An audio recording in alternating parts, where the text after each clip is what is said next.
Oh, by the way, highway ito lagi natin sinasabi ito. Isang bagay lang magpapatalo kay VP Sara Duterte. Pag tumakbo si Comelec Chairman George Garcia. Gago! Siya lang ang kayang tumalo kay VP Sara Duterte, wala nang iba. Gago! Kaya talaga bantayan natin ng Comelec. Ako nga talaga, hingi natin na mag-resign na yan eh. Hindi kasi totoo to, walang biro Yun lang talaga, may ano kasi yun, lugi ka dun eh. Bakit? Kahit talo ka, pwede kayo panalo. Pwede kang gawing congressman, kahit talo ka. Tingnan mo sila Abante. Sino pa? Yung party list ng mga komunista. Di ba? Dinisqualify yung Duterte youth na nag-number 1. Oh, para lang makapasok yung komunista. Kaya talagang si Comelec chairman lang, George Garcia, ang tatalo kay VP Sara Duterte. Gago! O, pakinggan na natin. And I thank Mr. Tuyan for his intervention. But I feel that I ought to remind him that this is a court of law Yon. which decides matters on the basis of evidence, Yeah. not on the basis of political demagoguery, Yon. and not on the basis of a desire to effect regime change despite the democratic will. Yan muna unang punto. Ebidensya, hindi politika. Sabi nga ni Kaufman, di ba? Korte ito, ebidensya ang basihan, hindi drama o propaganda. Which is, yan kasi yung kanilang yung talagang, alam mo yun, parang tama talaga siya. Yun yung una ko na-observe. Bakit yung, yung prosecutor, para bagang ang kanilang diskarte, based on feelings, not based on evidence. Di ba? Pansinin nyo, ako sigurado, hindi lang ako nakapansin, maraming matatalino dyan. Di ba? Hindi ho, hindi ho tungkol sa ebidensya ang pinresinta. Kung hindi puro drama, propaganda, di ba? Para, alam mo yun, para kang sabi ko nga, ano ba ito? Facebook ba ito? Labanan ba ito ng post? Labanan pa ito ng social media? Kasi ganun na nangyayari. At, alam mo, hindi, sabi ko nga di ba, bakit meron isang nagsabi doon na prosecutor na parang sinabi daw ni Duterte na DDS siya. Siya daw ang DDS, yung Davao Death Squad. Yun na yun. Yun na ebidensya nila. Pag-amin daw ni Duterte na Davao Death Squad, siya daw yun. At pag-amin pa din daw doon sa Senado na kung saan sinabi niya na ako yan at walang pulis dyan, puro gangster yan. Yun na daw ang ebidensya. Gago! Sabi ko nga, hindi naman niya inaming pumatay siya. Hindi naman niya inamin, ako ang pumatay dito kay ganito. Ako ang pumatay. Kaya nga paulit-ulit niya sinasabi, di ba, crime is personal eh. Hindi pa pwedeng pangkalahatan. Hindi ko pa pwedeng sabihin na ako'y akusahan ninyo at sabihin kong, ako ay mamamatay tao sa mga kriminal. Ako mamamatay tao sa mga durugista. Hindi nyo ko pwede ikulong doon. Alam mo yun, dali mo ako sa korte. Judge, si Banat Bay daw, mamamatay tao yan, no? Ng mga kriminal. Di ba? Hindi pwedeng ganun. Ang una kagad tatanong, sino pinatay niya? Paano niya pinatay? May ebidensya ka ba na siya talaga ang kumitil ng buhay nito? Ganon ang korte. Hindi pa pwedeng, wala lang, sinabi lang niya, trip lang niya. Kaya nga, alam mo, sabi ko nga, si Pangulong Duterte talaga kasi hyperbole nga, sabi nga ni Atty. Panelo. Kaya lang kasi, kaya niya sinabi yun. Kasi tinatanong ko sa sarili ko, ba't kaya niya sinabi yun? Kasi nga, abogado si Pangulong Duterte. At dating prosecutor si Pangulong Duterte. So you cannot accuse a person of killing the criminals per se. Hindi pa pwede yun. Kailangan may pangalan, saan ginawa yung krimen, ano ginamit na ano. Kailangan mong patunayan yan. By saying na ako ang pumatay sa lahat ng kriminal. Hindi ibig sabihin makukulong ka nun. Kailangan patunayan ng kusino man. Gobyerno man, policeman, o kamag-anak ng mga namatayan. Hindi pa pwede. Tingnan nyo na, inamin. Inamin niya, DDS siya. Hindi pa pwedeng gayon yun. Ano ngayon kung inamin niya DDS? May inamin ba siya na pinatay ko si Juan de la Cruz? Si Juan de la Cruz, ang ginawa ko dito, ganito, ganito, ganito. Ginawa ko yan sa ganitong araw, ginawa ko yan at ginamitan ko yan ng kutsilyo. Dapat ganun. Hindi eh. Pinagtitripan kayo ni Pangulong Duterte na DDS siya, ganyan-ganyan. Tapos walang kasamang pulis, puro gangster lang. Pinangalanan nyo ba yung gangster? Hindi. Anong ebidensya nyo? Yung sinabi niya. Kaya nga, alam mo, ako, hindi ako abogado, pero hindi man ako tanga. Kasi marami ako nakakausap na abogado, talang-lalo na yung tatay ko. Diba? Personal yan, hindi pwedeng ano yan, pang general statement. Pinatay ko si ganit, pinatay ko ang mga tarantado. Yun. Sino yung tarantado? O kaya, pumatay ako ng bayot. Sino yung bayot na yun? O pumatay ako ng bobo. Ako yun. Ay, hindi. Hindi kayo yun. Kung bobo kayo, hindi pwedeng gayon. O, ituloy natin. And certainly not on the basis of statements made by Ombudsman Jesus Crispin Remula, who professed that domestic justice would be denied, according to Mr. Butuyan, because of the lack of forensic reports and police reports. Now, I don't know which case Mr. Butuyan's metaphorical ship sailed into, but he clearly hasn't read the evidence. Whilst he was speaking, we examined the evidence, and out of that evidence, we found at least 35 reports substantiating 49 of the incidents which are mentioned in the document containing the charges. Your Honours, Rodrigo Duterte was... May doon sa 49 na incident, may 35 na reports na sumusuporta doon sa 49 incidents. Pero wala, puro kwento lang. Di ba? Hindi yung wala hong talagang, kaya nga yung sinasabi niya dito, yung lalaking Pilipino na ewan ko saan bansa ba siya nag-aral yun. Hindi kaya sa ano yun? Wag mo naman ganyang banatbay. Muntikan ko na mabanggit yung eskwelahan ni Auntie Claire. Baka paraw sila ng pinag-aralan ni Auntie Claire. Kasi hindi pwede talaga and will always remain a unique phenomenon. His style of statesmanship was novel and unpalatable to many. His expletives and hyperbole grated, while his honesty and wild popularity irritated. He spoke openly, from the heart, sincerely and truthfully. And what a contrast between him and his successor in the Malacanang. For President Rudy, his word was his word, and the people knew it. For President Bongbong, Yako! his word is for the wind. Nako po, patay. Ayan na. Bumanat na si Kaufman. Ano daw si Bongbong? Yung kanya salita, hangin. The people will not forget it.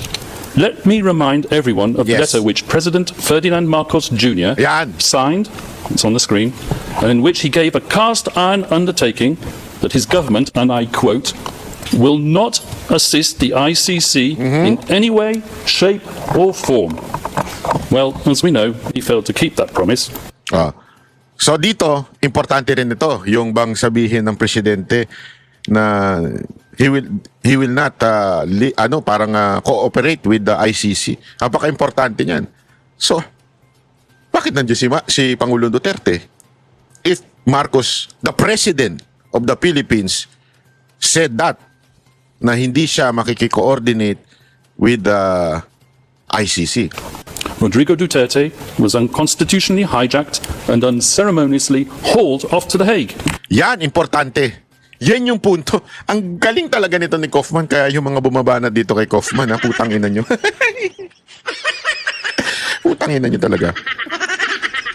Tama Perfect Perfect yung sinabi ni Pangulong Duterte. Perfect yung sinabi ni BP Sara Duterte. Perfect yung sinasabi ngayon nitong abogado na ito. Ano sinasabi niya? Talagang kinidnap. Kasi yung Pangulo ng Pilipinas sinabing hindi tutulong. Kung hindi tutulong, it means ito ay walang kagagawa ng gobyerno. O anong ginawa? Ba't dinala dyan? O ibig sabihin, unlawful yung pagkadala. Diba? Ang linaw niyan And when called upon to defend his master's actions on the said letter at a Senate committee hearing, the then Secretary for Justice, Yeah. once again Mr. Jesus Crispin Remula, persisted with the same dishonest theme. And I quote his words, "We did not assist the ICC. We continue with the very tenor of the letter that we did not assist the ICC and we did not have any contact with them." So he said, but with a document emanating from the prosecution team opposite and disclosed to us a mere week ago, not as information material to the preparation of our defence, but as exonerating evidence, we can now substantiate what we have suspected for a long time. Yan. The document comprises a transcript of a telephone call Yan, naku po, patay tayo. Ito, malupit. May telephone call ng transcript. Ito yung pasabog. Di ba? May binanggit na secret recording. Okay? Na inilagay sa transcript. Ano yon? Sige, Kopman, banatan mo. covertly recorded between four parties Covertly. Ano ibig sabihin ng covertly? O, sa mga magaling mag-English dyan, paliwanag yun na. O, di ba? Covertly recorded, itinago yung pag-record. O, secret recording. O.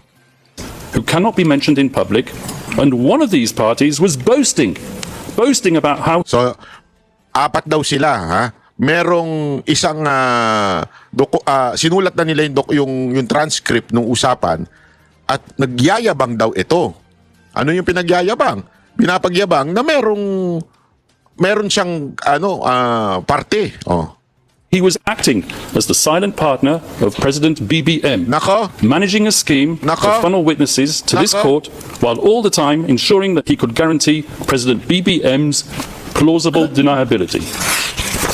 so yun ha, transcript ng isang phone call na covertly o tinagong patagong recording, may apat na tao sa usapan, hindi pinangalanan yan. Isa sa kanila ay nagyayabang na siya daw ang silent partner sa umano'y scheme para magdala ng witnesses sa ICC habang pinoprotektahan si Marcos.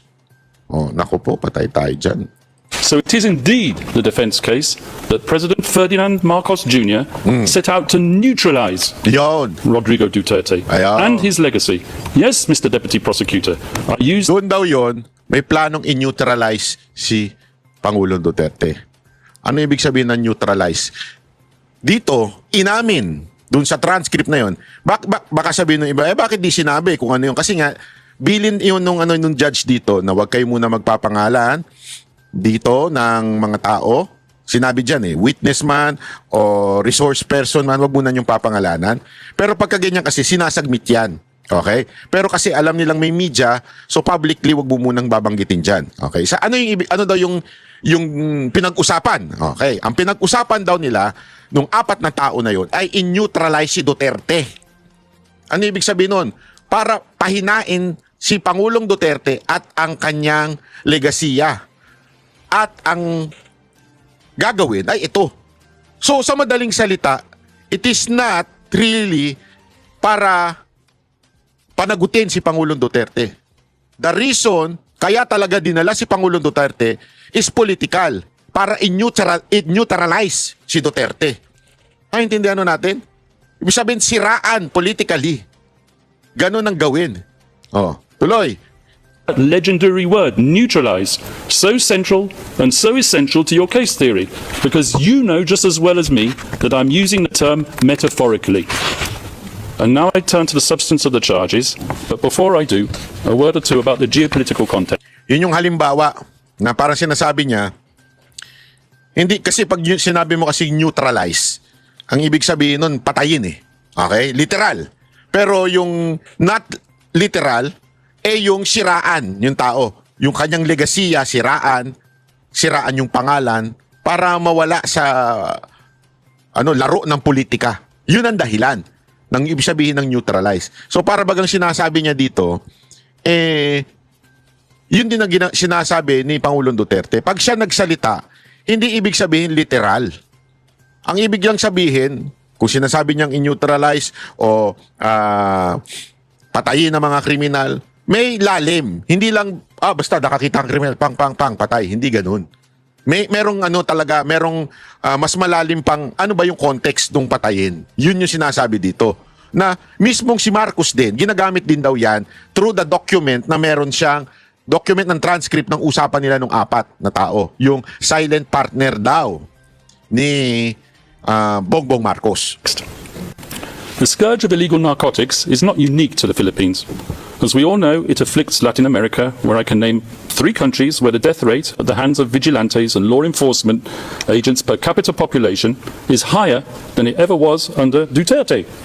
And as you should know, and you will hear from the prosecution, At any rate, the Philippines as a country is uniquely positioned to act as a transit hub for the trafficking of narcotics emanating from the cartels in China. And with or without Duterte, so we argue, the death rate would have kept on rising. Indeed, as we will prove with statistics and reports, the death rate flowing from narcotics-related crime actually increased after Rodrigo Duterte left power. And where, I ask you, has the International Criminal Court been since? Now, Grabe yun, ano? Ha? Ulitin natin para maintindihan natin. without Duterte, so we argue, the death rate would have kept on rising. Indeed, as we will prove with statistics and reports, Ayan, we will prove, papatunayan daw na talagang tumaas after ni Pangulong Duterte. the death rate flowing from narcotics-related crime actually increased after Rodrigo Duterte. Oh, yung death rate. Kasi para bagang sinasabi niya dito, sinabi niyo maraming namatay sa war on drugs. Actually, sabi pa niya dito we will prove to you through records, statistics, na mas marami pang namatay after ni Pangulong Duterte. Di ba? Oh. Left power. And where, I ask you, has the International Criminal Court been since? Now, Asan daw ba itong ICC? Oh. Ano ba? Kasi mas marami nga namatay dito sa panahon daw ni Marcos. O asan daw ba kayo?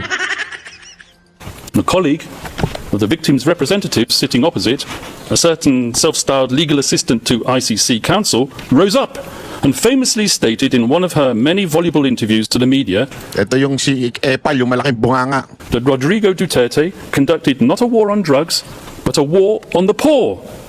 A war on the poor, I ask you? If Sabi niya, meron isang Epal na putang ina. Ay, walang ganun.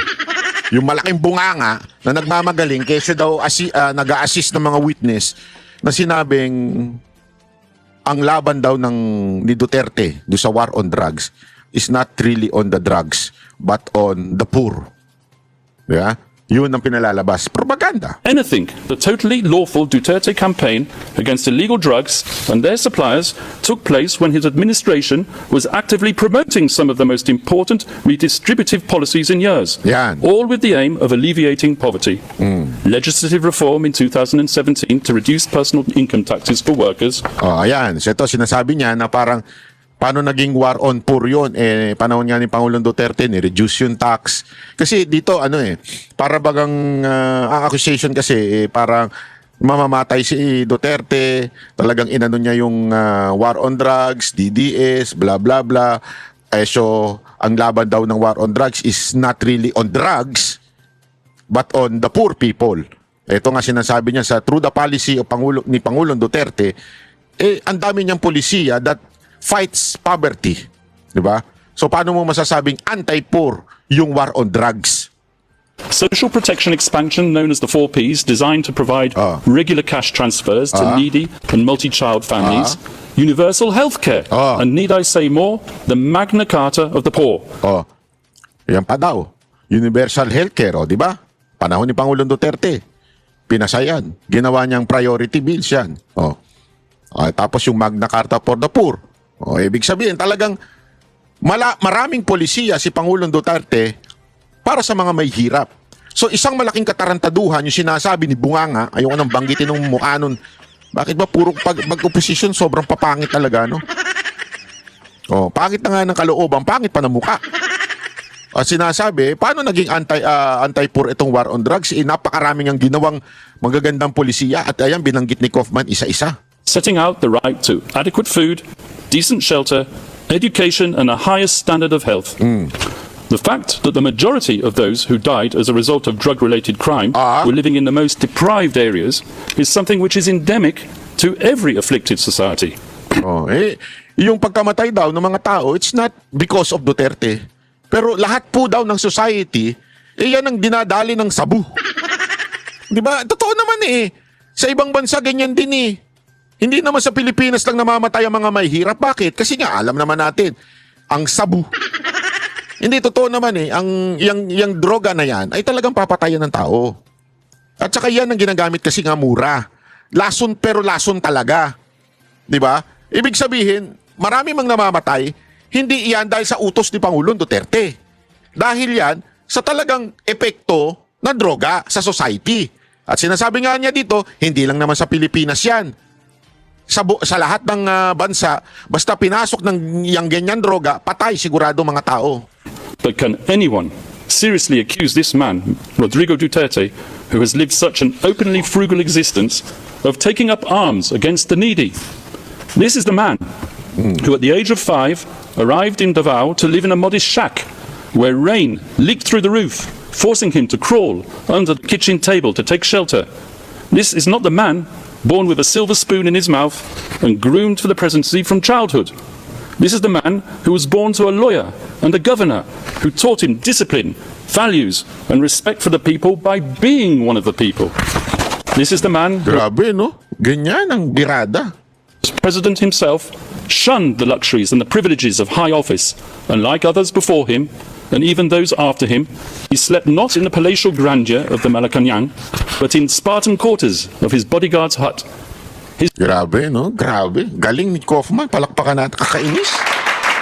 Kasi nakausap ko na ito eh. Oo, nakausap ko ito nung isa sa mga interview doon sa Dahig. Di ba? Yung interview natin. Tahimik. Ato to eh. Matipid ito eh. Hindi ito yung tangang abogadong bida-bida. Alam mo yung mga... Ewan ko, wala akong masabi. Baka may mapangalan pa ako. Hindi ito yung abogadong napakarami sinasabi na bida-bida. Hindi ito. Tahimik ito. Maingat to magsalita pag sa labas. Pero dito talagang sinabi niya.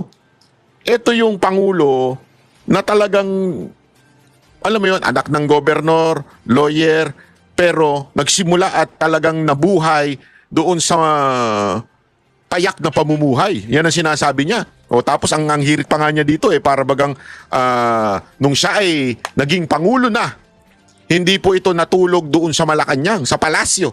Hindi katulad. O, di ba? Binanggit na pa, sakit nun. Shit. Hindi katulad ng mga dating Pangulo at kasulukuyang Pangulo. Ito daw ay naando lang doon sa shelter na kung saan yung mga bodyguard niya. And I witness to that. Nakita ko po yun. Yung tirahan niya, just, hindi ko lang ikinikwento dito kasi hindi naman po tayo bida-bida. Hindi natin talaga, alam mo marami tayong alam tungkol dyan. Yung kanyang payak na pamumuhay. Pero hindi ko kasi tayo makwento kasi ayoko ho talaga nung ganun. Yung nagmamagaling na porket naging close ka lang sa presidente o naging close ka lang sa certain politician, ikikwento mo na lahat. Pero since kinuwento naman niya, ikikwento ko na lang din. Ayaw ni Pangulo doon sa Malacanang talaga. May multo daw doon. hindi kasi siya sanay doon sa palasyo ang datingan, yung malaki. Umaalis siya doon. Doon lang siya sa quarter ng mga bodyguard. Natutulog. Kasi siyempre gusto niya mga kasama niya. May kasama siya. Tapos maliit lang yung kanyang kwarto. Ayaw niya ng marangya. Nung naging nga siya, isipin mo, 6 na taong ka naging presidente. Yung sinakyan mo bago ka maging presidente, nung natapos ka maging presidente, yun pa rin ang sasakyan mo. At witness po ako dun. Nakita ko po yun. Kaya ako buwisit doon sa nagsasabing kurap. Putang ina nyo. Kung kurap yan, naka Mercedes-Benz na yan. Naka BMW na yan. Hindi eh. Kung ano yung ginamit niya during the campaign na gusto ko nga siyang bigyan ng sasakyan. Kasi, eto pwede ko naman na sigurong sabihin ito dahil sinabi naman na niya. Yung sasakyan niyang pick-up, yung nasa harapan lang siya nakaupo, ako nininervous eh. Kasi hindi bulletproof. Tapos, talagang nandun lang siya sa harap. Yun yung during the campaign. Nung after niya na maging presidente, nung kami nagkita-kita na doon sa isang karaoke, nagkantahan kami, yung pa rin ang gamit niya, sabi ko, gusto mo, Mr. President, bigyan sa'yo na lang yung, yung Alphard ko. Alphard. Bago! Gusto mo, Mr. President, sa'yo na lang yung Maserati ko? Bago! Hindi totoo naman eh. Hindi totoo yung mga kotse ko. Hindi, wala akong ganun. Pero ganun talaga siya kahirap nung bumaba siyang presidente. His diet consisted not of prime cuts of imported Australian beef, Oy! Bakit Australian beef? Mas masarap ang Wagyu beef. At mas mahal yun. Porkit nasa Europa kayo ha. Gusto nyo western ng ha. but of Hindi daw siya kumakain ng steak. Ay, isa pa yan. Isa pa yan. Hindi ito walang biro ito ha. Si Pangulong Duterte pagka nagpupunta tayo noon sa Malacanang para kikwentuhan, yung pagkain nila. Hindi naman sa panlalait pero hindi ko kinakain. Kasi yung pagkain nila, pagkain na hindi pwedeng kainin ng walang kanin. Ano yun? Mga tuyo, di ba? Munggo. Favorite ko yun. Kumakain ako noon. Kaya lang, since hindi na ako kumakain ng kanin dahil sa aking diabetes, wala na. Ang kinakain ko na talaga, nagkakain na ako ng steak, wagyu, kasi yun ang dapat protein lang meat para wag ka mag-carbs. Kaya lang yung mga pagkain pupunta ako doon, kumakain muna ako bago ko pumunta doon. Kasi alam ko na naman ihahanda nila yung mga pagkain na kailangan ma-enjoy mo lang pag may kanin. Yung danggit. Fried fish and boiled rice. A man of simple indulgences, his pleasures were to be found not on the cocktail party circuit of Forbes Park, but on coastal roads where he roamed and cruised on his motorcycle, not looking for people to kill, Mr. Prosecutor. O yun, napuntahan pa natin yung favorite niyang kainan. Ay, grabe ho. Karinderya. At di ba, napakita ko ba? Hindi ko pa pala napopost yun, chef. Yung mga picture niya, prosecutor pa lang siya. Actually, hindi pa nga siya, tama, prosecutor pa lang siya. Doon sa karinderya na yun, may picture siya. Nung presidente na siya, may picture pa rin siya doon sa karinderya na yun. Doon pa rin siya kumakain. Hindi puro stick-stick. But almost killing himself because of his love for speed. This is the man who paid and paved his way through law school, passing his bar exam in 1972, more or less on the same day as Marcos Sr.'s tanks were grinding and rolling their way through the streets after the declaration of martial law. And it was on that significant day that Rodrigo Duterte was exposed to the tyranny of oppression and the abuse of power by the elite. And he took a decision. On that day, he chose to devote himself to a life of selfless public service. As a professor at the local police academy and as a public prosecutor in Davao, Rodrigo Duterte developed a lifelong passion, some would say an enduring obsession, for law and order, something for which he unapologetically enforced throughout his time as mayor of Davao City. Yo. Not, as the prosecution say, through sowing murder and mayhem, Yo. but through winning the love, respect, and admiration of his fellow citizens. The very same citizens. Ang ganda nung sabi niyang yun. Hindi doon sa pinapalabas itong prosecutor na masamang tao siya, hindi. Si Pangulong Duterte naging propesor pagdating sa law.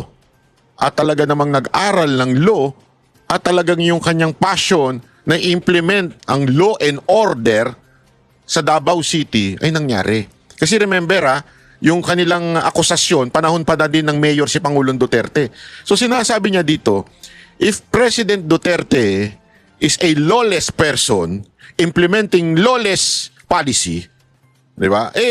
Sana magulo yung lugar nila, sana ganito, chaos yung hindi Sinasabi niya dito that the PRRD respect the law.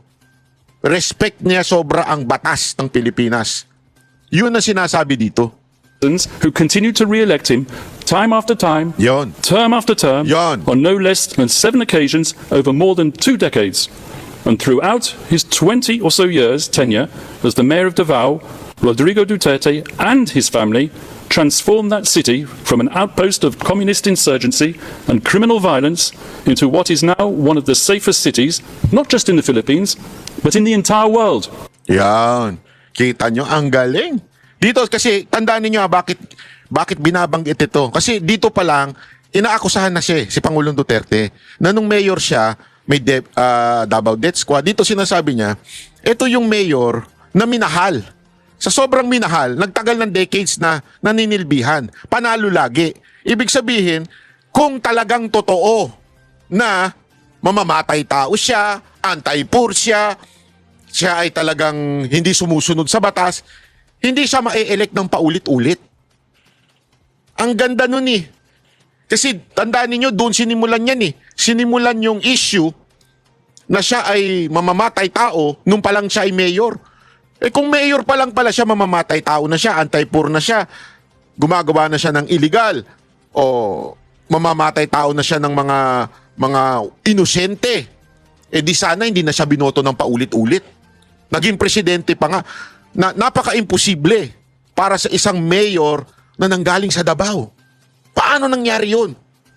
Kasi nga, mahal siya ng taong bayan. Bakit siya mahal ng taong bayan? Kasi pinapatupad niya ang batas. Hindi siya anti-poor. Yun Anak kayo ng nagalit niyo ko This was indeed the so-called Davao model, which the prosecution wants to pursue. Pasensya na sa caption na, hindi po ako naglagay ng caption na yan. Ha? Malamang auto-caption niya, kaya dinownload ko lang itong video na to. Persuade you was code for unbridled criminal violence. And this was the type of leader that the Filipino nation wanted in 2016. Iyon. So, Rodrigo Duterte Ang ganda niya, pinapaliwanag dito sa mga ulol na to eh. Sinasabi niya na, kung yan talaga notorious na presidente, na tao, hindi na iboboto yan noong 2016. was elected into power not in spite of, but specifically because of his firm and uncompromising commitment to upholding law and order. And after his election as president, Rodrigo Duterte remained a man of the people, without seeking to patronize the people. Gung-ho in his ways and with a belligerent tone, he spoke the tough tongue of the street, not the dissembling discourse of international diplomacy. He said what the people wanted to hear, but he said it in a way that offended sensibilities of world leaders unaccustomed to hearing it, one in particular, and that was what set him on the slippery slope to a prison cell in The Hague. And let me tell you how it works. It starts with the media, controlled by the powerful and the politically influential. Ayan na. Yari na kayo. Tanginan yung media kayo, animal. Pero yan lang ang pinikap ng media. Oo. Ito malinaw. Ito to naman. It starts with the media. Who is, owned by the oligarchs na nilabanan ni Pangulong Duterte. That's why, puro misquote, kung hindi ma-misquote, chap-chap, o kaya angling ang ginawa nila sa mga statement. Kasi nga, pinagbayad ng tax ni Pangulong Duterte itong mga hindot na to. Mga oligarch na may-ari ng mga media. With a sensational headline and a twisted editorial slant, the moguls sell their papers while promoting the partisan agenda of their backers in power. They highlight the salacious content while ignoring the true context, because that is what captivates the reader. And so it was with Rodrigo Duterte, whose speeches were fertile fodder for his enemies and detractors. A man whose hyperbole, bluster and rhetoric, once published, became a natural target for privately funded NGOs and human rights activists, a loose collective more commonly known as civil society. These people descended upon the Philippines to advance an agenda even more lacking in objectivity than that of the media. And heavily funded by tycoons with even grander designs, they print their glossy reports, replete with iconic photographic images of grieving families and dead bodies in rain-swept, nighttime crime scenes, all dramatically illuminated with the fluorescent glow of neon. Images carefully crafted to shock the conscience and to sway the emotions. And, I may say, to be used by the prosecutor when they don't even relate to the charges. And they gave their slick reports bold titles lifted straight out of a James Bond movie, such as License to Kill, One Shot to the Head, You Can Die Anytime, or Grabe, insulto. Insulto. Wala naman daw kaalam-alam yung prosecutor sa totoong context na nangyayari sa Pilipinas. Tapos gumamit pa ng mga title ng pelikula para lang i-describe si Pangulong Duterte. Galing mo. Kaya pala mahal mo. Just kill. The photographers are fated and their shots exhibited as art all over the world, and the brave journalists who act as their sources win awards and Nobel Prizes. And slowly but surely their narrative becomes the sacred, unchallengeable and unshakable truth. And so the pressure builds up, and the academics who haunt the corridors of the progressive left law faculties far away in the United States tweet their research and publish their articles pontificating about crimes against humanity, systematic attacks against the civilian population, and they point their finger at one man alone, and bandy about slogans such as accountability and the prevention of impunity. They give their gratuitous advice on what should be done, sometimes academics who formerly worked alongside the prosecutor of the International Criminal Court. Communications and complaints are filed, and the rest, as they say, is history. In any event, we're not gathered here today to judge a man on the basis of his coarse attitude or his vulgar language. This court has convened a confirmation hearing to verify whether substantial grounds exist to believe that Rodrigo Duterte, the people's president, together with various so-called co-perpetrators, over the years of his governance, devised a criminal policy of wholesale and wanton murder. And since we are in a court of law, it is worth stressing, although I should not have to, cases are decided on the basis of evidence, Yun. not supposition, Yun. not rumour, Yun. not spicy gossip, Yun. and certainly not on the basis of political rhetoric and bluster. Because at the end of the day, were it not for those belligerent and controversial speeches, there would have been no impetus to bring the People's President to The Hague. And when the prosecution's evidence is examined, I would ask you to keep an open mind and to question not just whether that evidence has been selectively presented, but whether there exists evidence which the prosecution has failed to produce.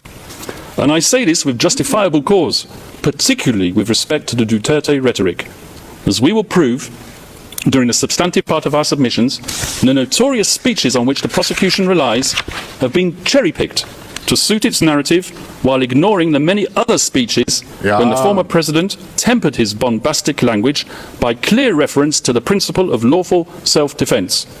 Ayan, no? Napakaganda nitong binanggit niya to. Na para bagang kinukuha lang yung portion ng speech niya, tapos mini-misquote. Diba? Tapos sinasabi niya nga, mas marami pa nga ang sinasabi niya about self-defense. And following the law, ito pa, sasabihin niya, oh. We, the defence, have read as many of these speeches as we can find. In fact, in our poky little office, on the top floor of the furthest building away in this complex, we have a counter which ticks and ticks. And whenever we come across a speech which contradicts the prosecution's murder theory by reference to self-defense, we give a cheer. And the counter goes up once more. Yeah. And we celebrate one more nail in the coffin of the prosecution's case theory. Grabe.